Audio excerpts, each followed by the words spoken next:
style. Bobby Marks. And Bobby, how about the Cavs? Got their 60th win last night. What else can we say about the Cavs?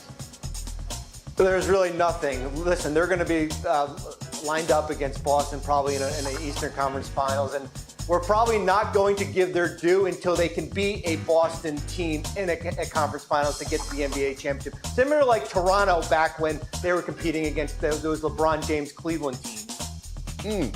Let's talk about the Knicks. Knicks got them a victory as well. What's their ceiling, you think, in the East? I think it's the second round just because you're basically going to be staring at Boston in round 2 in that 2-3 matchup here. I think there is some silver lining to the Jalen Brunson injury. I think we've identified certainly OG Anunoby as their third best player, and they've given him enough scoring from Anunoby and Bridges down the stretch here.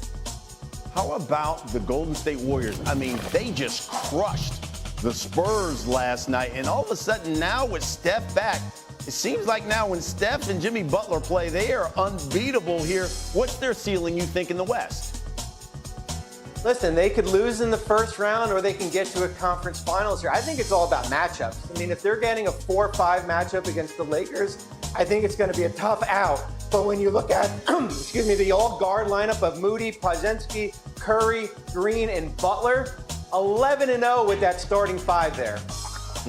I want you to take a look at something, Bobby, here, because the Warriors barely out of the play-in tournament. They're holding a half-game lead over the T-Wolves. Now, the Lakers have lost 4 of their last 6. They're only 2.5 games clear of the play-in themselves. Don't forget, L.A. plays the Rockets tonight, and overall have 4 games left against Houston and OKC. Okay, so Perk joins me here. Give me your thoughts on this matchup. Lakers-Rockets. Oh, I love it for the Lakers. And although the Rockets been playing some outstanding basketball, I think Ime Udoka should be, in the conversation for as Coach of the Year, along with Bickerstaff, Kenny Atkinson, and a few others. Let me say this. The Rockets' style of play offensively fit into J.J. Redick's game plan. The way that the Lakers like to play defense, as far as loading up the boxes and elbows, taking away the driving gaps, and forcing teams to make threes. The Rockets are 25th in the league for as made three-point shots. And that's not going to cut it against the Lakers. And when you think about the IQ on the floor, LeBron James and Luka against that young Rockets team tonight, I got the Lakers winning this game. And Bobby, give me your thoughts on it. I think the Rockets are the second best team in the Western Conference, right behind Oklahoma City. I think they've done enough this year from a consistency standpoint. They're 15-5 since the All-Star break. They're the best offensive rebounding team in the NBA. And I agree with Perk as far as the ability to make shots. I think Jalen Green is the wild card. If Jalen Green can make shots tonight against the Lakers, and I think they're going to dare him to shoot 3, Houston will win this game. But I like everything that Houston's been able to do. I don't think we give them enough credit. We talk about the Lakers and the Warriors a lot, but I do think this Rockets team is the second best team in the Western Conference. You know what my grandma used to say? Come on. When somebody have a hard head, God bless his heart. He don't know no better. You don't know no better? He don't know no better, baby. Listen, Bobby, here's the thing, right?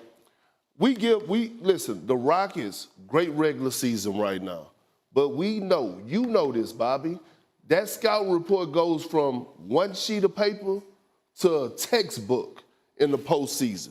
That's how deep and detailed the scouting report. The shoot-arounds go from 1 hour to 2 hours, right?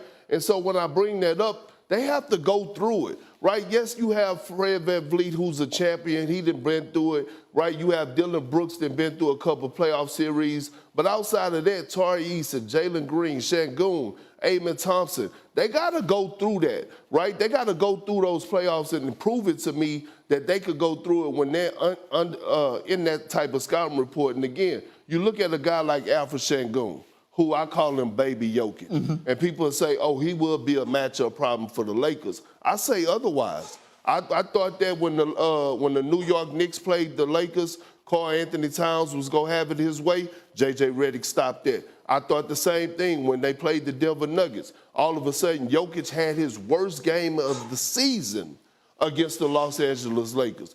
J.J. Redick game plan when it comes to taking away bigs and pay points is really, really good. Oh, If you listen, we got a lot more talking about the Lakers here in this show. This guy on a bird. Warriors taking on the Spurs. They're 10-0 when they roll out this starting five. Steph, Draymond, Jimmy Butler, Moses Moody, Brandon Pajemski.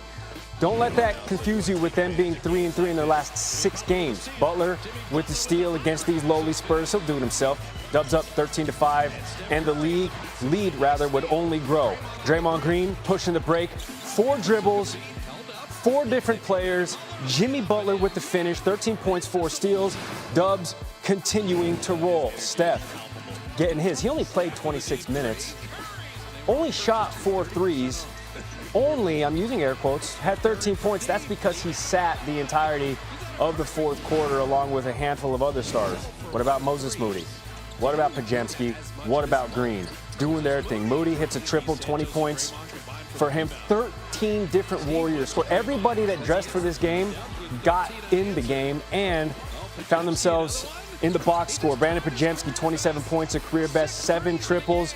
Warriors go on to win 148-106 for Steve Kerr. It's actually a historic win because it's a 42-point victory.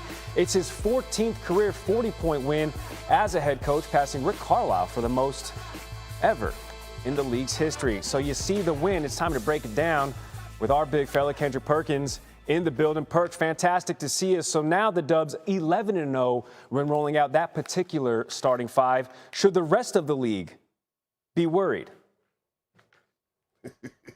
I'm guessing that's a worried no. about Gee, this is what I'm asking. Worried about what? This is a team that is fighting for their lives, meaning they're trying to stay out of the play-in tournament. Have they been playing some great basketball since Jimmy Butler arrived? Absolutely. Has he brought life to Steph Curry and Draymond Green again? Absolutely. But tell me this.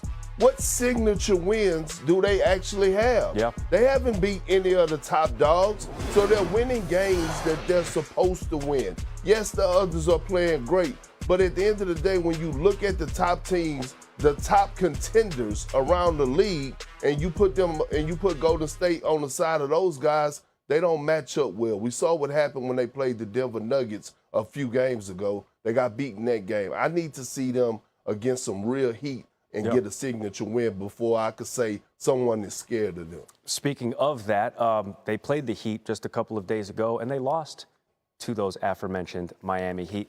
That is Perk right there, standing by, because we're talking about fight night. Randy, what you got? Yeah, in Minnesota, no less. We got the Pistons in town. They have had the energy. And Pablo Prigioni, 5 players ejected, the most in a game in the last 10 years. There were 12 technical fouls here. That's the most in a game since March 2005. It's been 20 years since we've seen it. Alex Rodriguez tries to make things right with the young fella, gives him a jersey.